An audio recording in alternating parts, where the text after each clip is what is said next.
নমস্কার, কেমন আছেন সবাই? আশা করি সবাই ভালো আছেন। সবাইকে জানাই মনিদিয়া ব্লগসে একটা নতুন পর্বে স্বাগত। সবাই আশা করি ভালো আছেন। এখন বেলা বাজে হচ্ছে 11টা। তো উপরে সমস্ত কাজ করে চলে এসেছি। তো আজকে টিফিনে হচ্ছে এই যে এই তরকারিটা দিয়া করেছে, আলুর তরকারিটা আর এই রুটি। এটা হচ্ছে আজকের সকালবেলা আমাদের টিফিন। তো এটা খেয়ে নেবো, খেয়ে তারপরে দেখব কি রান্না করি। তো সবই আপনাদের সঙ্গে তো শেয়ার করব।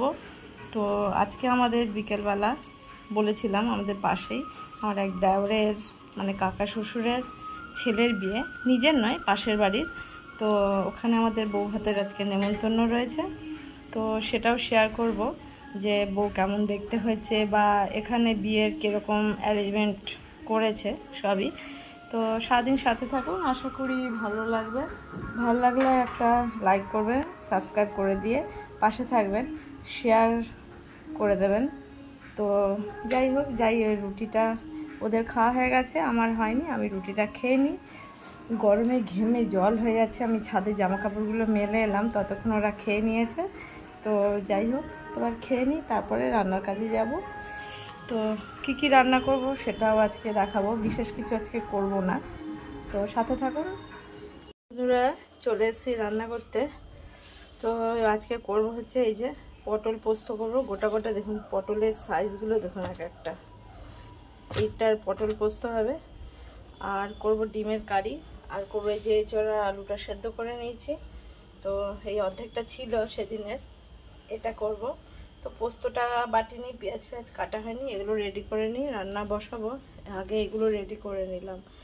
তো আগে পেঁয়াজটা কেটে নিই, পোস্তটা বেটে নিই, তারপরে পটল পোস্তের মধ্যে পেঁয়াজ দেবো বলে এই একটুখানি পেঁয়াজ কুচি রেখেছি। কড়াইতে তেল দিয়ে দিয়েছি, গরম হয়ে গেছে। পটলগুলো একটু ভাজতে দিয়েছি। এগুলো কিন্তু চারিদিক দিয়ে যে কাটা কাটা আছে, পুরো ইয়েতে কাটা কাটা রয়েছে, যাতে ভেতরে ভালো করে ঢুকে যায়, সেটা ভেজে নিয়ে যায়। এই যে পটলটা ভেজে তুলে নিচ্ছি, কড়াই তেলের মধ্যে দিয়ে দেবো। পেঁয়াজ কুচোনাটা দিয়ে দিলাম, একটু ভেজে নিই। পাকা লঙ্কার পোস্তটা বেটে নিচ্ছি, এটাও দিয়ে দিচ্ছি এর মধ্যে, নিয়ে একটু ভেজে নেবো। এই যে পেঁয়াজটা আর পোস্তটা অনেকটা ভাজা ভাজা হয়ে গেছে। এর মধ্যে তো লঙ্কাও দেবো না আর সবজিতে দেবো না, দিয়ে দেবো অল্প একটু সামান্য নুন, অল্পই দিলাম। আর একটুখানি চিনি, কেন পটল পোস্ত একটু মিষ্টি মিষ্টি হয়। এবার পটলগুলোও দিয়ে দেবো।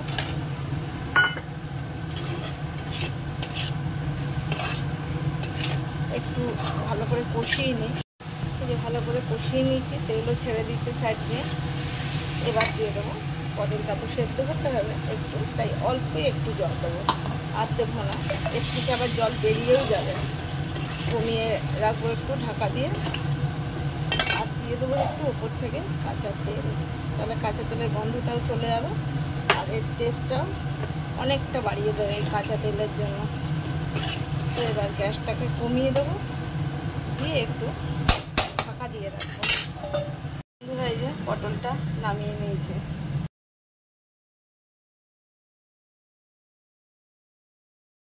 নুন হলুদ আর একটু লঙ্কার গুঁড়ো মাখিয়ে নিয়েছি। এবার ডিমটা ভাজতে দিয়ে দেবো, তেলটাও গরম হয়ে গেছে।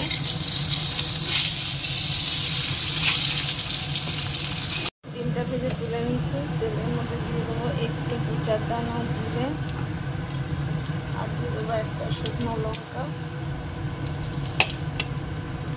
আর এই যে এখানে পেঁয়াজটা একটু মিক্সিতে একবার ঘুরিয়ে গ্রেট করার মতো নিয়েছি, টমেটোরও একটা পেস্ট বানিয়ে নিয়েছি। তো এটা পুরোটা দেবো না, এটা এঁচড়েও দিতে হবে। তো এটার থেকে কিছুটা দিয়ে দেবো।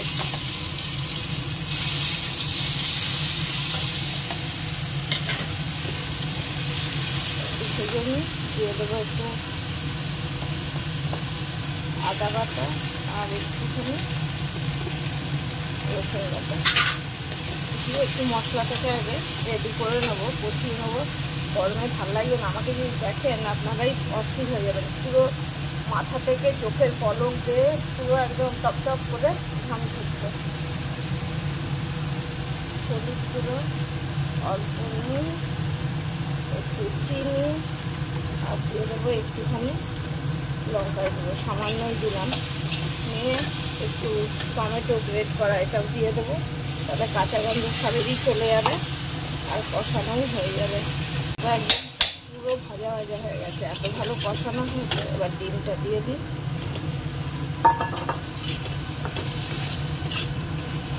জল দিয়ে দেবো।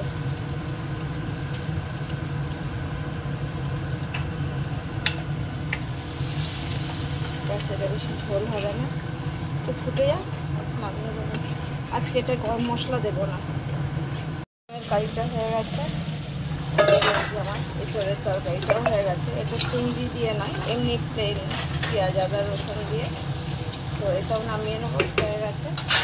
চলে যাবো স্নান করতে, রাধিকারও কাজ হয়ে গেছে। তারপরে আবার বিকেলবেলা আমরা, যে বিকেলে নয় রাতে যে যাব সেটা আপনাদেরকে দেখাবো। দেখুন বন্ধুরা, আমি চলে গেছি স্নান করে পুজো দিতে, আর দিয়া এখানে এটা বানাচ্ছে বাদাম মিল্ক শেক, তাই তো। তো দেখুন এটার কালারটা, এই কালারটা কিন্তু আমরা যে কাশ্মীর থেকে কেশরটা এনেছিলাম, ওই কেশরের কালার, কেশর দিয়েছে। আর যদি রেসিপিটা দেখতে হয় বা জানার ইচ্ছা থাকে তাহলে কমেন্টে গিয়ে জানাবেন যে এটা কিভাবে বানিয়েছে। অ্যাকচুয়ালি আমিও দেখিনি, ওই জন্য আমিও বলতে পারছি না যে কীভাবে বানিয়েছে। আমি পুজো দিচ্ছিলাম, তো এসে দেখছি ওর বানানো হয়েও গেছে। তো সেই জন্যই বলছি, যদি ইচ্ছে থাকে, এটা তো এরকম করে তারপরে এটা ঠান্ডা করেই, এটা এখন সব জায়গাতেই এই যে বাদাম মিল্ক শেক যে পাওয়া যায় বা ফালুদার সঙ্গেও দেয় এই মিল্ক শেকটা, তো এটাও বানাচ্ছে। এটা ঠান্ডা হলেই খাওয়া হবে। তো কমেন্টে জানাবেন যে কি করে বানিয়েছে, তাহলে দিয়া বলে দেবে। দেখুন দেখতে খুব সুন্দর হয়েছে, কালারটা দেখুন কেশরের, খুবই ভালো হয়েছে। কি কি দিয়েছে আমি বলতে পারবো না, কারণ আমি জানি না। আমি এসে দেখছি পুজো দিয়ে এসে যে ওর রেডি। এটা দুপুরবেলা যে বানিয়েছিল, বানিয়ে এটা ফ্রিজে রেখে দিচ্ছিল, কারণ এটা তো গরম খায় না, ঠান্ডাই খায়। তো এই যে এখন আবার ওই যে হ্যান্ড ব্লেন্ডার দিয়ে এটা আবার একটুখানি ব্লেন্ড করে নিচ্ছে। আর এখানেও এই যে কিশমিশ, পেস্তা আর কাজু একটু ওই যে ভেঙে নিয়েছে, এই যে দেখুন এখানেও সাজিয়েছে। দেখুন কীরকম হয়েছে বাদাম শেক। তো এইভাবে বাড়িতে গরমে খেতে পারেন। আর একটু এটা জমিয়ে নিলেই আইসক্রিমের মোল্ডের মধ্যে জমালে আইসক্রিমও হয়ে যাবে এটা। তো একই ব্যাপার ওটা। হ্যাঁ, আমাদেরও তো সেই ছাতার মতন ওগুলো আছে, কিন্তু একই ব্যাপার। আইসক্রিমটা গলে গেলেও তো এরকমই হবে, ঠান্ডা ঠান্ডা এটাও খেতে ভালো লাগবে। তো দেখুন কেমন হয়েছে। তো এইভাবে যদি বানাতে চান কমেন্টে জানাবেন। দিয়া আবার একদিন পুরো প্রসেসটা একদম ফার্স্ট টু লাস্ট করে দেখাবে।